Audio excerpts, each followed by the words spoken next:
হ্যাঁ জিসান, তাড়াতাড়ি করে একটু অফিসে আয় তো। কেন আব্বু? দরকার আছে, আয় না বাবা। আসতেছি। আমি জিদান, সবেমাত্র এসএসসি দিলাম। এখন সারাদিন কোনো কাজ নেই, তাই নাক ডেকে ঘুমাই। বাবার একটা প্রাইভেট কোম্পানি আছে। আমার দুটো বোন আছে, তাদের এখনো বিয়ে হয়নি। কি আব্বু, এত জরুরি আমাকে অফিসে আসতে বলার কারণটা কি? তোকে সব বলবো, আগে তুই আমার সাথে চল। কই যাব? গেলে দেখতে পারবি। চলো তাহলে। কিছুক্ষণ পরে। এ কি আব্বু, তুমি কাজী অফিসের সামনে গাড়ি দাঁড় করলা কেন? এমনি, চল ভিতরে যাই। কিন্তু কথাটা শেষ করতে দিল না। চল, আগে সব বলছি। এবার তো বলো ব্যাপারটা কি? আসলে বাবা, আমি আজকে তোকে বিয়ে করাবো। বিশ্বাস করেন রাসেল ভাই, আমার মাথা ঘুরতে লাগলো। তোমার মাথা ঠিক আছে তো? কি বলছো? একবারও ভেবে দেখছো তুমি? আমি যা বলছি ভেবে বলছি। না, আমি এই বিয়ে করব না। তাছাড়া আমি এখনো টিনেজার। ওইটা কোনো ফ্যাক্ট না, আমি সবকিছু সামলে নিব। থাকো তুমি এখানে, আমি বাসায় গেলাম। জিদান, আমি তোর কাছে কোনো কিছু দাবি করিনি, আজকে করলাম। একরকম হাত জোর করে বাবা বলল। কিন্তু হঠাৎ করে আমাকে বিয়ে দেওয়ার কারণটা কি জানতে পারি? আসলে আমার বন্ধু জাফরকে তো তুই চিনিস। ওর একমাত্র মেয়ে, দেখতে অনেক সুন্দর। একটা বকাটে ওকে বিয়ে করতে চাচ্ছে।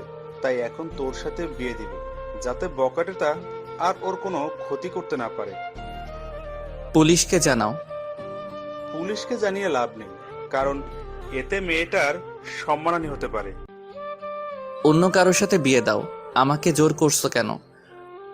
কারণ আমি আমার বন্ধুকে কথা দিছিলাম তোর সাথে ওর মেয়ের বিয়ে দিব। তোমরা এমন কেন বলো তো? বিয়ে করার আগে কথা দাও কার ছেলের সাথে কার মেয়ের বিয়ে দিবে। আমাদের কি কোনো চয়েস থাকতে নেই নাকি? একদিন তো তোকে ওর সাথেই বিয়ে দিতাম, এখন না হয় দিয়ে দিলাম। আমি বিয়ে করতে পারি, তবে কয়েকটি কন্ডিশন আছে। কি বল?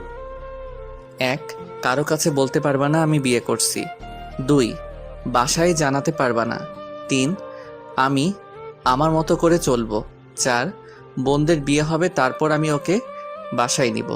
5, কেউ জানবে না আমাদের বিয়ে হইছে। ওকে, সব মানলাম, কিন্তু তুই সিরিয়াস তো? কথা কিন্তু ঘোরাতে পারবি না। হুম, সোয়াচ অফ নো গ্রাউন্ডের পানি এক হয়ে গেলেও আমার কথা ঘুরবে না। মনে থাকলেই হয়, পরে যেন যারাকে দেখে কথা না ঘুরাস। তোমার যারা নাকি ছাই, ওই মেয়ের দিকে তাকাবো না। দেখা যাবে। কত সময় পরে আসবে তারা? কখন থেকে বসে আছি। চলে আসবে এখনই। আমি তো বসে বসে ভাবতেছি, বলির পাঠা বানানোর জন্য আমাকেই পাইছে। কত শান্তিতে দিন কাটাচ্ছি। আমি এখনো রাস্তা দিয়ে কোন সাইডে হাঁটতে হবে তা জানি না, আর আমাকে বিয়ে দিতেছে। জিএফগুলোর কথা মনে করছি, ওদের এখন কি হবে। ধুর, কি যে করি। সুখ মনে হয় আমার কপালে বেশি দিন থাকবে না। তাছাড়া লোকে শুনলে কি বলবে। এখনো তো আমার মনে হয় দুধের দাঁত পড়েনি। কই দেখি তো পড়ছে কিনা। মুখে হাত দিলাম। কিরে, মুখে হাত ঢুকিয়ে বসে আছিস কেন? কই এমনি। কই তোমার বন্ধু? এই তো চলে এসেছে। বলেই আব্বু তার বন্ধুর দিকে এগিয়ে গিয়ে তার সাথে নাইস টু মিট ইউ করলো। আর আমি অন্যদিকে তাকিয়ে আছি, না জানি কার সাথে আমার বিয়ে দিচ্ছে। তাই মাথাটা নিচু করে বসে রইলাম। একটু পরে কাজীর কাছে গেলাম, তখনও আমি মাথা নিচু করে বসে আছি। এমনকি কবুলটা বললাম ও মাথা নিচু করে দিয়ে। আমার বলি হয়ে গেল। মনের ভেতর খারাপ লাগলো। এইবার যাওয়ার পালা, তাই দরজা দিয়ে বেরোনোর সময় মাথা তুললাম। তারপর যা দেখলাম তা দেখে মনে হয় আমি স্বপ্ন দেখতেছি। এটা কি কোনো মেয়ে নাকি অন্য কিছু? কোনো মানুষ এতটা সুন্দর হয় কিভাবে? তার জন্যই হয়তো বখাটের নজর পড়ে। না, এইটা কোনো মেয়ে হতেই পারে না। হয়তো কোনো পরী মাটিতে নেমে আসছে। হঠাৎ দরজার সাথে ধাক্কা খেলাম। মেয়েটা আমার দিকে তাকিয়ে আছে, হয়তো ভাবছে কেন আমাকে বিয়ে করলো। আমার তো আর সহ্য হচ্ছে না। এখনই ওকে আমার সাথে করে বাসায় নিয়ে আসি আর সব সময় আমার সামনে বসিয়ে রাখি, কিন্তু তা হবে না। একটু পরে গাড়িতে উঠলাম। আমি এখনো ওর কথা ভাবতেছি। আচ্ছা আব্বু, একটা কথা বলার ছিল। কি বলো? তখন যে কথা বললাম ওইগুলো কি ভোলা যায় না? না, তুই তো কথা ঘুরাস না, তাহলে আবার ভুলবো কেন? প্লিজ আব্বু। না বাবা, তা হচ্ছে না। তুমি আগে বলবা তো এটা তোমার বন্ধুর মেয়ে, আমাকে কোনো ছবি দেখাইতে পারতা? হয়েছে, এখন যা হবার তা হয়ে গেছে। আব্বু তুমি আমার লক্ষ্মী আব্বু। না বাবা, তা হচ্ছে না। আমি তোমার কন্ডিশন রাখবো না তা তো হয় না। কি আর করব, কেন যে তখন ওইগুলো বললাম। দূর, একবার তো দেখার পরে বলতে পারতাম। আব্বু আমাকে বাসায় নামিয়ে দিয়ে অফিসে চলে গেল। আমি বাসায় গিয়ে ভাবতেছি এটা কি হলো, এত তাড়াতাড়ি তো কোনো দুর্ঘটনাও ঘটে না।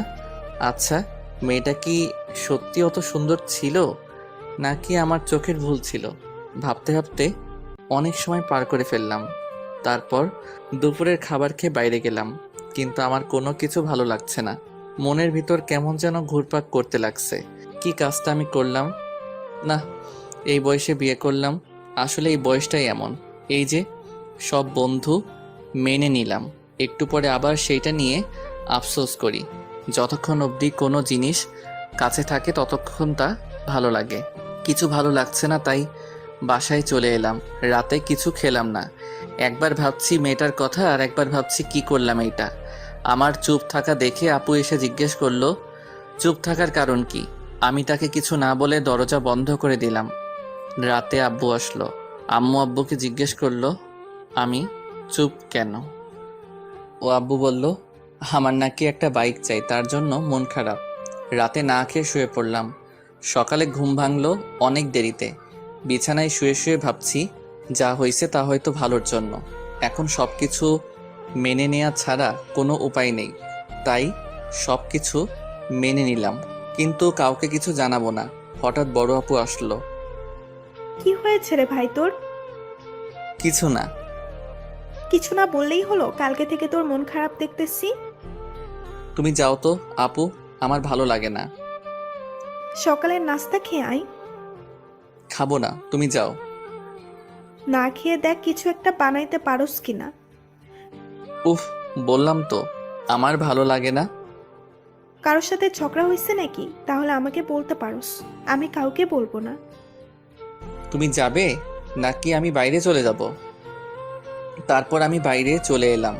বাইরে নাস্তা করলাম, তারপর বন্ধুদের সাথে আড্ডা দিয়ে দুপুরে বাসায় এলাম। কি হয়েছে, তুই এভাবে চলাফেরা করিস কেন? কিভাবে করলাম? আগে তো কত চটপট ছিলি, এখন এমন গোমড়া হয়ে গেলি কেন? আজব তো, আমি তো আগের মতোই আছি। না একদম নেই, কি হয়েছে সেটা বল। কিছু না। আর তোমরা সবাই কিছুদিন ধরে আমার পিছু পড়ছো কেন বলো তো? কথাগুলো বলে রুমে চলে এলাম। গোসল করে বিছানায় শুয়ে ফেসবুকিং করতেছি। হঠাৎ ওই মেয়েটা, মানে আমার ইয়ের মতো দেখতে একটা মেয়েকে দেখলাম, তাই নেট থেকে বের হয়ে গেলাম। তারপর জারার কথা ভাবতে লাগলাম। না, মেয়েটা তো মন্দ না, একবার তো কথা বলা যেতেই পারে। যে করি হোক ওর নাম্বারটা জোগাড় করতে হবে। সন্ধ্যায় আব্বু বাসায় এলো। এ কি, সাথে তো দেখি জাফর আঙ্কেলও আছে। আমি সোফায় বসে টিভি দেখছি। আম্মু আব্বুকে বলল, ছেলেটা সারাদিন মন খারাপ করে বসে থাকে, যা চাইছে তা দিলেই তো পারো। ওইসব আমি দেব না। একটা মাত্র ছেলে, তারপর কোনো অ্যাক্সিডেন্ট ঘটলে? আদৌ কিন্তু আমি বাইক চাইনি। কি চাচ্ছে ভাবি? আর বললেন না ভাই, ছেলেটা নাকি একটা বাইক চাচ্ছে কিন্তু দিচ্ছে না। কি জিদান, সত্যি নাকি? আমি কিছু বললাম না। হ্যাঁ ভাই, কালকে থেকে ছেলেটা আমার মন মরা হয়ে বসে আছে। ও, তাহলে ইকবাল একটা বাইক কিনে দিলেই তো পারোস। আমি দেখতাছি। তারপর আব্বু আর আঙ্কেল আব্বুর রুমে চলে গেল। শালা আমি বাঁচি না আমার জ্বালায়, আর এরা আমাকে বাইক দিচ্ছে। ওরে আগেই তো বাস একটা দিলি, এখন আবার বাইক? ভালোই। হঠাৎ আমার চোখ পড়ল টেবিলে। কি, এটা তো আঙ্কেলের মোবাইল, হয়তো এখানে ভুলে রেখে গেছে। যাক, আমার জন্য ভালোই হয়েছে, অন্তত জারার নাম্বারটা নিতে পারবো। মোবাইলটা হাতে নিয়ে অনেক ঘাটাঘাটি করলাম, কিন্তু জারার নাম্বার পেলাম না। হঠাৎ দেখলাম প্রিন্সেস নাম দিয়ে একটা নাম্বার সেভ করা। একটু মাথাটা খাটালাম, যারা তো দেখতে প্রিন্সেসের থেকে কিছু কম না, তাই হয়তো এই নাম দিয়ে নাম্বার সেভ করছে। তারপর আমার কাজটা সেরে নিলাম। নাম্বারে একটা পিক তুলে রুমে চলে গেলাম। ফোন দিব নাকি মেসেজ করব? না, একটা মেসেজ করি আগে। হাই কিউটির ডিব্বা। চিনলাম না। তুমি আমাকে চিনবে না।